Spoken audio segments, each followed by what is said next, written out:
ताकि आप में से किसी को कोई प्रॉब्लम होती है तो आप इसको बाद में देख सकें। So we are going to discuss about the stomach. ये वर्टिब्रेट के अंदर एक डिफाइंड स्ट्रक्चर है जो कि डाइजेस्टिव ट्रैक्ट से रिलेटेड मौजूद होता है। Vertebrate feed on large organism. ये इनको इरेगुलरली कैच करते हैं और फिर स्टोर करते हैं इनको अपने स्टमक के अंदर। लेकिन साइंटिस्ट और रिसर्चर का एक दूसरा ग्रुप भी है जो ये कहता है कि stomach is not only for the storage of the food, but it is for the preservation of food, because the gastric glands are present in stomach and these will release HCl, और ये HCl जो है वो bacteria को किल करेगा जो कि food के अंदर मौजूद है। in such a way they will preserve the food. So according to these researcher, stomach is not essential for digestion. अब उसकी जो जस्टिस वो देते हैं या जो इसकी लॉजिक देते हैं उनके अकॉर्डिंग ये है कि जो इंजाइम पेप्सिनोजन है वो भी इसीलिए बाद में इवॉल्व हुआ कि चूंकि ये प्रिजर्वेशन ऑफ फूड के लिए स्टोरेज के लिए नहीं है, तो डाइजेशन का प्रोसेस के बाद हुआ तो उसमें पेप्सिनोजन हेल्प करता है। सो ये दो डिफरेंट तरह के हैं, लेकिन जहां तक हमारी इंफॉर्मेशन है उसके अकॉर्डिंग स्टमक जो है वो स्टोरेज का काम भी करता है, और उसके साथ अगर गैस्ट्रिक ग्लैंड्स HCl प्रोड्यूस करें और वो बैक्टीरिया को किल करें हैं तो एज वेल एज प्रिजर्वेशन का भी काम करता है। The next important organ which is present in the digestive tract of different vertebrate is the gizzard. So gizzard is present in fish. It is present in fishes, some reptiles, जिनमें crocodiles मौजूद हैं, birds हैं.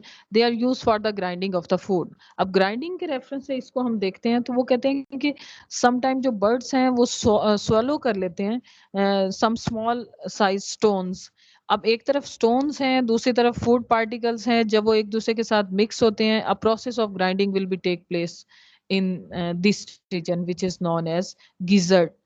ठीक है। अब gizzard को अगर हम थोड़ा सा डिटेल में ऑब्जर्व करते हैं तो इसमें जो इसका स्टार्टिंग पोर्शन है दैट इज कॉल्ड प्रोवेंटिकुलस, जो कि स्पेशलाइज्ड है, और जो इसका लास्ट वन पोर्शन है, लास्ट वन जो सेगमेंट है, this is known as the ventriculus. ठीक है, these are specialised. So the next digestive organ which are present in the vertebrates, important one, are the ceca. This is present in non-ruminant herbivores. Ruminants हैं, non-ruminants हैं. अब ruminants जो कि mostly जुगाली करते हैं, फूड इनटेक करते हैं, उसको रिटर्न करते हैं अपने माउथ के अंदर, दोबारा उसको ग्राइंड करके सोल्यूशन फॉर्म में करते हुए वापस अपने स्टमक की तरफ लेके जाते हैं, वो तो हमारे पास है ruminant. जो नॉन ruminant हैं लाइक हॉर्स, रैट्स, rabbits, इनके अंदर caeca are present. Sika are basically the blind pouches and these are present in the non-ruminant herbivore. और इनका बेसिक जो पर्पस है वो micro organism attack the food before gastric digestion in the ruminant. तो ये micro organism cellulase produce करते हैं जो कि सेलुलोज को डाइजेस्ट करने में हेल्प करते हैं, और सेलुलोज कहाँ होता है, जो ग्रासेस हैं या प्लांट मटेरियल हैं उनकी आउटर बाउंड्री के अंदर प्रेजेंट होता है, और इसकी डाइजेशन बहुत इज रिक्वायर्ड. सो सिक्की जो है वो नॉन र्यूमिनेंट. र्यूमिनेंट कौन से हैं, जैसे काउ है, शीप है, बफलोज हैं. जो नॉन र्यूमिनेंट है वो हर्बीवोर हैं, लेकिन उनके अंदर मतलब उनके अंदर सिका प्रेजेंट होते हैं जो कि ब्लैंड पाउचेस हैं और डाइजेशन में इनको हेल्प करती हैं. एक और इम्पॉर्टेंट ऑर्गन जो कि डाइजेस्टिव ट्रैक्ट के अंदर मौजूद होता है, डाइजेस्टिव सिस्टम के साथ लिंक्ड है, that is liver and gall bladder. This is also very important. And gallbladder is closely associated with the liver. अब लीवर क्या फंक्शन परफॉर्म करता है, ये बाइल प्रोड्यूस करता है, ये उसको मैन्युफैक्चर करता है, लेकिन उसका जो स्टोरेज है वो गॉल ब्लैडर के अंदर होता है. Production of bile in the liver and storage in the gall bladder. अब अगर हम बाइल को देखें, this is a specifically liquid. It is composed of bile salt as well as the bile pigment.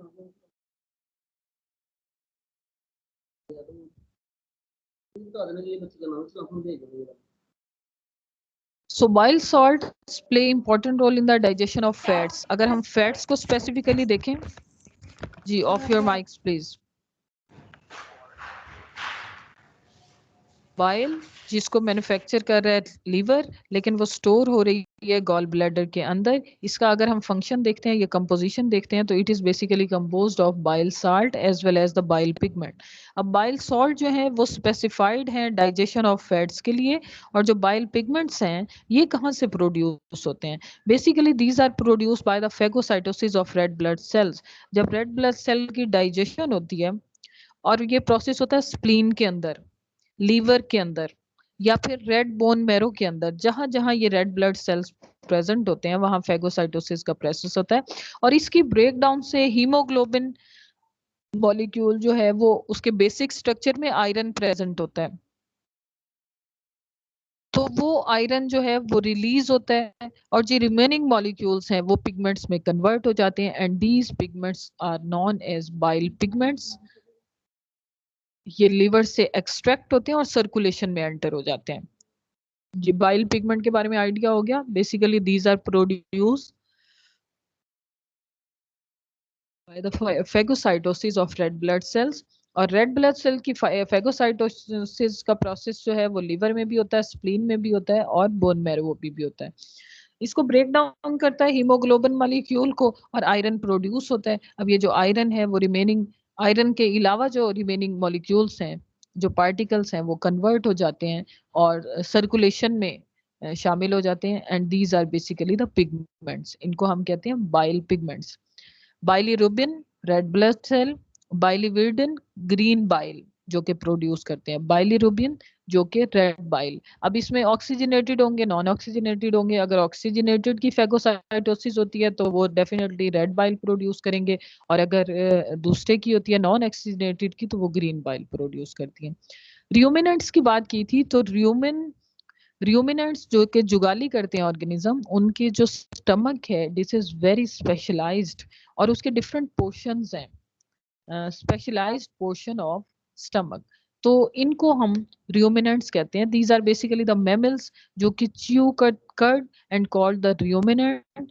और अब इनका प्रोसेस क्या है या बेसिक मैकेनिज्म क्या है कि ये at the same time they eat the large amount of food quickly, after that they will chew them slowly. और उसके साथ साथ जो माइक्रो ऑर्गेनिज्म है वो र्यूमिनेंट के स्टमक के अंदर ऑलरेडी प्रेजेंट होते हैं, और वो डाइजेस्टिव एंजाइम सेल्यूलेज प्रोड्यूस करते हैं जो कि सेलुलोज को डाइजेस्ट करने में हेल्प करता है। So examples of the rumen mostly includes the cows, sheeps as well as the deers. अब र्यूमन जो है दिस इज द बेसिकली जो र्यूमिनेंट है उनका जो स्टमक है उसको हम र्यूमिन कहते हैं। So rumen is basically composed of 4 portions. First one, rumen. Second one, reticulum. Next one, omesum and abomesum.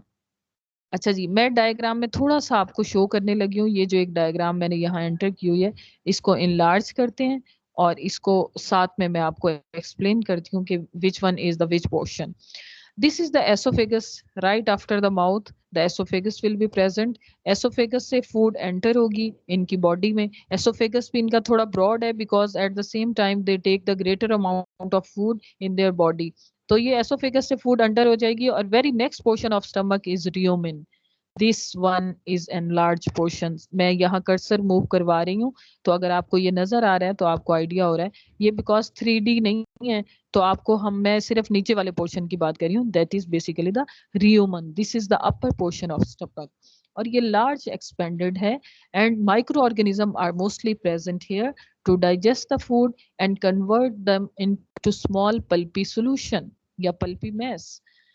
इसको मैं इस टाइम एग्जाम्पलीफाई वैसे तो नहीं करी, but pulpy which is almost the semi liquid, कि उसमें थोड़ा बहुत जो हार्ड मटेरियल है जो कि प्रॉपरली लिक्विड में कन्वर्ट नहीं है। एग्जाम्पल अगर आप इसकी कंसीडर करने चाहते हैं, जैसे आप पल्पी जूस वगैरह यूज करते तो उसमें लिक्विड है और थोड़ा थोड़ा सेमी सॉलिड पोर्शन मौजूद होता है।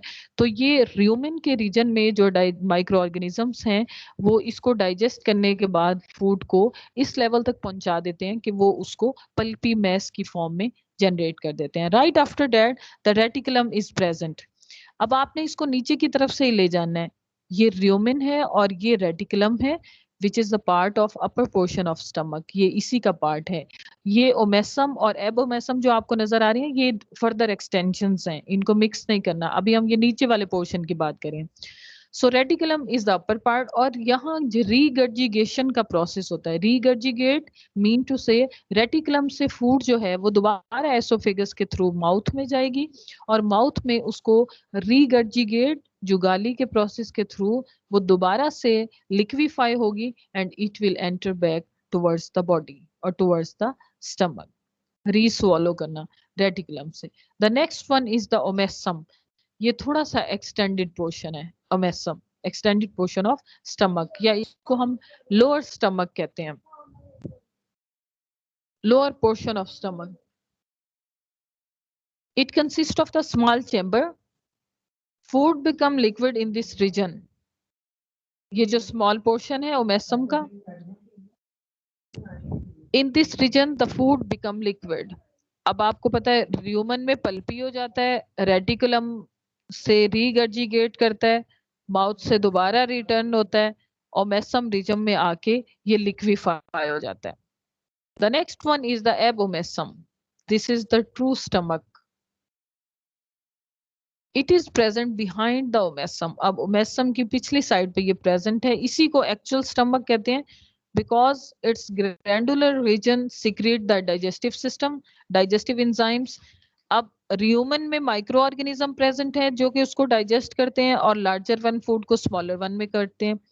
एबोमेसम को दोबारा ट्रू स्टमक का नाम दिया गया है क्योंकि यहाँ प्रॉपर डाइजेस्टिव एंजाइम्स दोबारा रिलीज होते हैं ग्लैंडुलर रीजन की बेस पे, और वो इसको फर्दर लिक्विफाई कर देते हैं and it will move towards the small intestine, and you further know that कि ये फिर इस रीजन में और स्मॉल इंटेस्टाइन में जाते हुए इनकी reabsorption will be take place and further the process of digestion will be complete. ये आपको समझ आ गया। अभी जो हमने डाइजेस्टिव सिस्टम डिस्कस किया है, this is the digestive system of ruminants. Ruminants वो हैं जो जुगाली करते हैं, और उनका जो स्टमक है वो स्पेशलाइज्ड है। उसका स्टमक जो है उसके 4 पोर्शंस बते होते हैं। The upper portion is known as rumen, दूसरे को हम रेटिकुलम कहते हैं, फिर ओमेसम और एबोमेसम। र्यूमन अपर पोर्शन है, माइक्रो ऑर्गेनिज्म इसके प्रेजेंट होते हैं एंड डाइजेस्ट करते हैं food and convert them into soft pulpy material. Reticulum इसका बैक साइड अपर पोर्शन का ही एक पोर्शन है, और इसके थ्रू रीगर्जिगेट का प्रोसेस होता है। Food will move towards the oesophagus again in the mouth for the further digestion. Omasum में लोअर पोर्शन है, स्मॉल चैम्बर है, इस रीजन में भी फूड एंटर होती है और फिर उसके बाद वो एबोमेसम में मूव करती है, कंप्लीटली लिक्विफाई हो सकती है in the presence of enzymes, and it will further move towards the small intestine for the process of reabsorption। जी अंडरस्टैंड किया आप लोगों ने? मुझे कुछ फीडबैक दीजिए so I can move towards the next. Yes ma'am. Yes ma'am. Yes ma'am. अच्छा बेटा, आप लोगों को कहीं कोई प्रॉब्लम तो नहीं होती है लेक्चर के दौरान? कहीं आवाज में कोई प्रॉब्लम हो रही है या आपको अंडरस्टैंड करने में कोई प्रॉब्लम हो रही है? नो मैम, नहीं होती। Okay then, thank you. Actually मैं प्रोसेस तो ये होता है, मैं बहुत स्लो वे में कोर्स को भी लेके चलती हूँ और साथ साथ लेक्चर में भी बड़े एक स्लो मोशन में हम मूव कर रहे होते हैं, क्योंकि हमारे पास अभी टाइम लिमिट है। इंशाल्लाह ताला हम विद इन टाइम अपना सारा कोर्स कवर करेंगे। तो इस वजह से मुझे ये होता है कि चीजें आपको प्रॉपरली अंडरस्टैंड होती रहें, और अगर साथ के साथ आप इनको देखते रहेंगे तो फिर it is no more difficult for you. In fact this is very interesting course. तो जैसे जैसे ये आगे जाता जाएगा इसमें ह्यूमन बींग्स भी इन्वॉल्व होते जाएंगे, और ह्यूमन बींग्स के जो सिस्टम्स हैं उनको जब आप स्टडी करेंगे यू फील दैट कि आप अपने ही सिस्टम्स को स्टडी कर रहे हैं। That's why this is very interesting. Okay then, अब ये बेसिक जो डाइजेस्टिव ट्रैक है उसके साथ कौन कौन से पोर्शंस लिंक हैं वो हमने डिस्कस कर लिए हैं कि माउथ है, एसोफेगस है, टीथ है, टंग है, उसके साथ गिजर्ड है। तो ये जिन जिन के अंदर प्रेजेंट होता है। अब बारी है कि हम इसको डिस्कस करें। इसको प्रॉपर वे में हम डिस्कस करते हैं वन बाय वन। जो डिफरेंट हमारे वर्टिब्रेट्स हैं उनके अंदर डाइजेस्टिव सिस्टम को हम डिस्कस करने जा रहे हैं। So firstly we discuss about the birds digestive system in the pigeon. जो डायग्राम में सामने है उसको मैंने थोड़ा सा इनलार्ज किया ताकि प्रॉपरली आप उसको देख सकें। So this is basically the digestive system of pigeon. Again, start from the mouth or the buccal cavity or the tongue, which is present on the base of the buccal cavity. ठीक है, तो इनके अंदर आपको पता है कि beaks present होती हैं। Beak, this is the upper side of beak, this one is the lower side, this is the tongue which is present in the mouth, attached on the lower side of beak. ठीक है, very next the esophagus is present, the opening which is known as esophagus, this is present and it is enlarged. क्योंकि ये pigeon है या दूसरे birds हैं तो उसमें नेक रीजन जो है वो बहुत शॉर्ट नहीं होता है, कंपैरेटिवली enlarged है, तो so that's why their esophagus is also very enlarged and it will move towards the crop. Crop region के बारे में हमने पढ़ा था, this is the storage region. ठीक है, इसमें जो फूड पार्टिकल्स हैं, ग्रेन्स हैं, वो स्टोर होते हैं। और आपको पता है जो ग्रेन ईटिंग या सीड ईटिंग बर्ड्स हैं उनका क्रॉप रीजन, जैसे कभी मुर्गी ज़िबा होते हुए आपने देखी हो और उसने अभी अभी दाने खाए हो, उसका क्रॉप रीजन बहुत प्रोमिनेंट होता है डाइजेस्टिव सिस्टम में, और उसके ऊपर हल्का सा कट लगाएं तो उसके अंदर से वो ग्रेन्स या सीड्स जो है वो प्रोट्रूड आउट हो जाते हैं, बाहर की तरफ निकल आते हैं। तो this crop is just like that.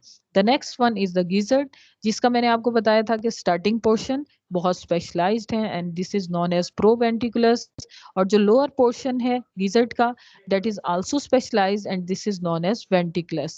This region is known as the gizzard. ठीक है, यहां से डाइजेशन का प्रोसेस कंटिन्यू होते हुए it move towards the intestine. In intestinal region the pancreas is present, liver is present, spleen is present.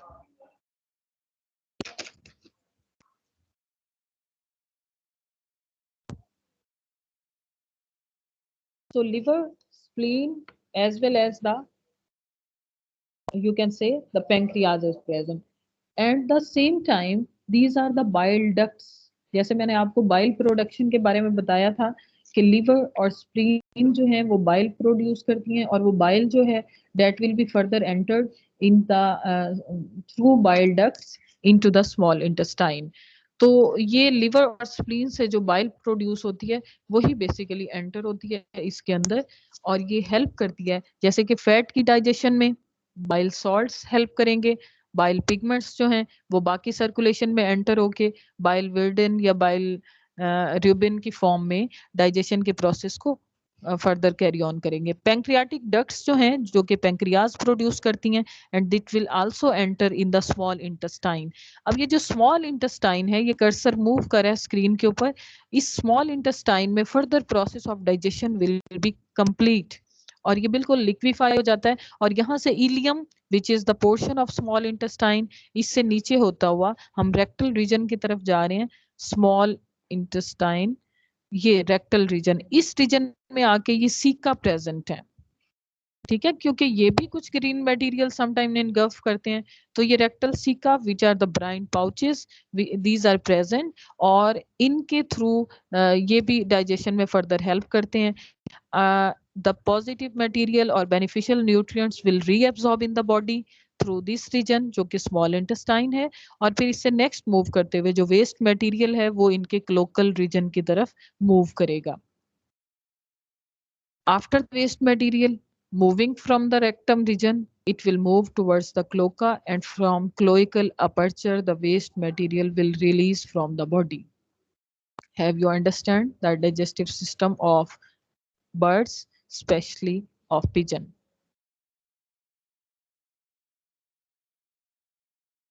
Yes, ma'am. Yes, ma'am. Okay, then thank you. Yes, ma'am. Start में introduce कराने का मसला ये था कि digestive system में basically organs कौन कौन से होते हैं, वो अगर आपको पता चल गया तो अब हम वन बाय वन जिसका भी डाइजेस्टिव सिस्टम डिस्कस करेंगे तो आपको ज्यादा प्रॉब्लम नहीं होगी। आपको सिर्फ ये पता चलेगा कि उनके अंदर कौन कौन से पार्ट्स प्रेजेंट हैं और ये जो सारे ऑर्गन्स हैं या पार्ट्स हैं ये कौन कौन सा रोल प्ले कर रहे हैं। ठीक हो गया, फिर आपके लिए आसानी हो जाएगी। सिर्फ आप उनकी लोकेशन चेक करते हैं जी किसके साथ कौन सा ऑर्गन प्रेजेंट है और फिर वो कौन सा फंक्शन परफॉर्म कर रहे हैं। तो ऑनलाइन आपका सेमेस्टर है, ऑफलाइन होता तो हमें शायद थोड़ा चांस मिलता, हमको एक आध इनका रिप्रेजेंटेटिव जो है उसको हम उसको डाइसेक्शन करते और आपको ये सारे सिस्टम्स जो हैं वो आपको इन फ्रंट योर फेसेस आपको नजर आते हैं। The next one is the digestive system in frog. इनका सिंपल सेटअप है, माउथ रीजन, टंग के बारे में हमने कहा था कि लॉन्ग है, स्टिकी है, जहाँ पे अटैच होती है वहां से क्या उसको कहते हैं कि जो इनका जो प्रे है उनको कैप्चर कर लेती है. After that the esophagus is present. This is the opening right after the buccal cavity जिसमें से food pass करेगी towards downward and from the esophagus. अब ये जो डायग्राम है इसके अंदर मल्टीपल इनके सिस्टम्स को एक साथ डील किया गया है, लेकिन हमने जो कॉन्सेंट्रेट करना है, फोकस करना है, वो सिर्फ इसके डाइजेस्टिव सिस्टम के ऊपर करना है. This is the tongue, mouth, और ये फिर इंटरनल सेक्शन में दिस इज द एसोफेगस. नीचे की तरफ जब ये आएगी, ये जो लाइन है, it will move towards the this swallow opening. थोड़ी सी जो ट्यूब है जो कि रिलेटिवली swollen है, this is basically the stomach. Stomach को हमने कहा था कि प्रिजर्वेशन में हेल्प कर, स्टोरेज में हेल्प करता है. Again, in the same way, the liver and the gallbladder and the pancreas, these are present in these rear and these will attached with the small intestine. Stomach से food जब digest होके थोड़ी thin हो जाती है, liquefy हो जाती है, it will move towards the small intestine. यहाँ पे लिवर भी है, गॉल ब्लैडर भी है और पेंक्रियाज भी है, जो कि अपनी सिक्रीशंस के थ्रू इस प्रोसेस ऑफ डाइजेशन को फर्दर इनहेंस करते हैं. So it will move, small intestine will lead towards the large intestine. Small intestine में जो maximum absorption of nutrients will be take place. After that it will move towards the large intestine. अब ये large intestine जिसके अंदर हम जो waste material है इनकी बॉडी का वो प्रेजेंट है, and through the anal aperture it will release out of the body और exit out of the body. तो दिस इज सिंपल. इसमें कोई क्रॉप भी प्रेजेंट नहीं है, इसमें कोई इनका स्पेशलाइज्ड भी नहीं है, इनका स्टमक या कोई और भी प्रोसेस नहीं है. So this is a simple pattern. So next one is the digestive system of lung fish. Basically ये दो डायग्राम है, एक के अंदर इंटेस्टाइन थोड़ी सी ब्रॉड दिखाई हुई है, एक में कंपैरेटिवली थोड़ा सा उसको कम दिखाया हुआ है, और एक के अंदर स्टमक थोड़ा सा स्वेलन है, एक के अंदर जरा कम है. Basically this is between two different members हैं. स्टर्गन स्टर्गन है और ये पर्च इन दोनों के दरमियान है. बाकी इनका जो डाइजेस्टिव सिस्टम है that is almost the same, उसमें कोई खास डिस्टिंक्शन आपको नहीं मिलेगी. It is going to start from the mouth region. Esophagus is present very next towards the mouth and it will lead towards the stomach. अब food की entrance mouth reason से है, एसोफेगस से पास होते हुए ये स्टमक की तरफ आएगा. स्टमक में आपको पता है कि यहाँ storage of the food will be take place to some extent. Now the pyloric caecum is present. अब जो स्टर्गन है उनमें सीका ज्यादा रिलेटिवली बड़ा है, लेकिन जो पर्च है उसमें जो pyloric caeca, these are of small tubes which are directly attached with the small intestine. Stomach is just moving towards the small intestine. So food जो भी यहाँ completely digestion के process में liquefy होगी, that will move towards the intestine.